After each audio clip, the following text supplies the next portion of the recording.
Welcome to TV Cartoon, your fun zone.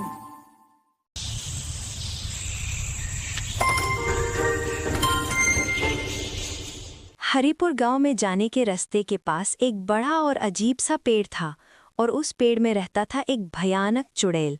लेकिन इस पेड़ के नीचे एक घर भी था जिसको गांव की लोग चुड़ैल की घर से जानता था। और शाम होते ही इस घर के अंदर से भयानक और अजीब आवाजें निकलती थी। एक दिन इस गांव की दो लोग शानू और शंकर काम खत्म करके घर की ओर आ रहा था। चलते चलते जब उस पेड़ की पास पहुंची तब शंकर शानू से कहा, शानू, तुम तो सुना ही होगा कि इस पेड़ में एक भयानक चुड़ैल रहते हैं। अब तो शाम हो चुका है, देखना कहीं वो चुड़ैल हमें देख ना ले। हाँ शंकर, तुमने सही कहा। बचपन से सुनते आया हूँ कि इस पेड़ में चुड़ैल रहते हैं, इसीलिए शाम को कभी इस पेड़ की पास नहीं आया। लेकिन आज तो हम दोनों ही फंस गया। अब हम क्या करेंगे? अब जो कुछ भी करना है हमें ही करना पड़ेगा। तुम धीरे धीरे मेरा साथ, मेरा पीछे पीछे आओ। बोलकर वो दोनों धीरे धीरे चलने लगा। तभी उस पेड़ में रहने वाली चुड़ैल उन दोनों को देखकर नीचे की ओर चली आती हैं। जैसे ही वो चुड़ैल शानू और शंकर की सामने आती हैं, तभी वो दोनों डर के मारे चमक जाते हैं। फिर वो चुड़ैल बोलने लगता है कि लगता है कि तुम दोनों मेरे बारे में भूल गया हो। कोई बात नहीं, मैं भी बहुत दिनों से भूखा हूँ, लेकिन मैं पहले किसको खाऊं? डर के मारे शंकर ने कहा, नहीं, हमें छोड़ दो, हमें छोड़ दो, हमको जाने दो। शंकर बोलते बोलते वो चुड़ैल नीचे की ओर आने लगती है।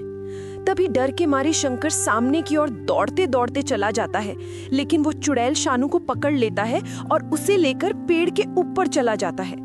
शंकर की पत्नी मीना अपनी बच्ची रानी के साथ बिस्तर पर बैठे बैठे बातें कर रही थी। तभी अचानक से शंकर दौड़ते दौड़ते घर की अंदर चला आता है और रोने लगता है। तभी मीना कहती है कि तुम क्यों रो रही हो और काम से आने में इतना देर क्यों कर दी? आज मैंने जो कुछ भी देखा है सब कुछ तुम्हारी वजह से। मैंने तुमको पहले ही कहा था कि इस गांव को छोड़कर चला जाते हैं, लेकिन तुमने नहीं सुना। तुम क्या बोल रही हो? मुझे तो कुछ भी समझ में नहीं आ रहा है। तुम रोना बंद करो और यहाँ बैठो। अब धीरे धीरे बोलो, क्या हुआ है?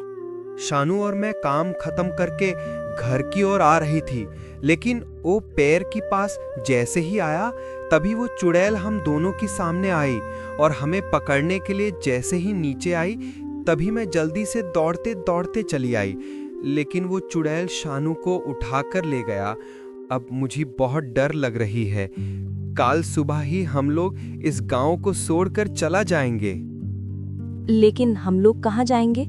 इस छोटी बच्ची को लेकर क्या हम रास्ते में रहेंगे? अरे रास्ते में क्यों रहेंगे?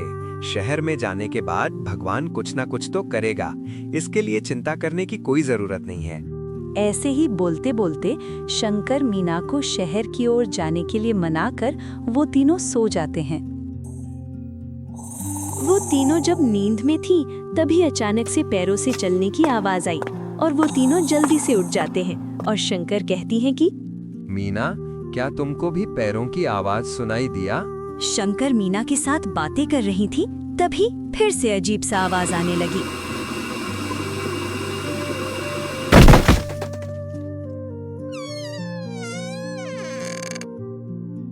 सुना सुना तुमने मीना? वो चुड़ैल मुझे जिंदा नहीं छोड़ेगा। हम लोग कल सुबह ही शहर की तरफ चला जाएंगे। वो लोग जैसे तैसे रात को पार करके सुबह ही शहर जाने के लिए रवाना हो जाते हैं।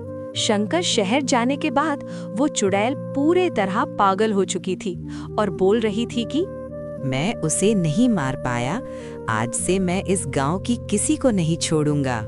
बोलते बोलते देखा कि कोई उस पेड़ की तरह आ रहा है।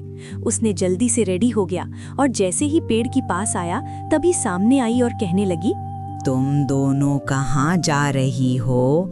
मेरी साथ चलो। बोलकर उन दोनों का पास आया और उन दोनों को लेकर घर के अंदर चला गया। कुछ दिन बाद एक बाबा इस रास्ते से गांव की ओर जा रही थी। तभी वो चुड़ैल अचानक बाबा की सामने आ जाती हैं और डर के मारे वो बाबा गिर जाते हैं। फिर वो बाबा उठने के बाद चुड़ैल को कहने लगी कि तूने ये काम ठीक नहीं किया।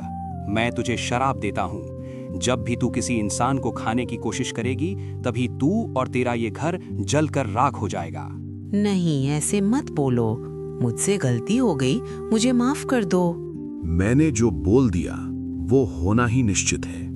अगर इस श्राप से बचना चाहती हैं तो किसी इंसान को मारने की कोशिश नहीं करना। बोलकर वो बाबा चला आता है। कुछ दिन बाद चुड़ैल गुस्से से बोलने लगी। इस बाबा की वजह से मैं और कितना दिन भूखा रहूंगा। और नहीं, आज तो मैं किसी ना किसी को खा कर ही रहेंगे। बोलते बोलते देखा कि एक औरत के साथ एक बच्ची इस पेड़ की तरह आ रही है।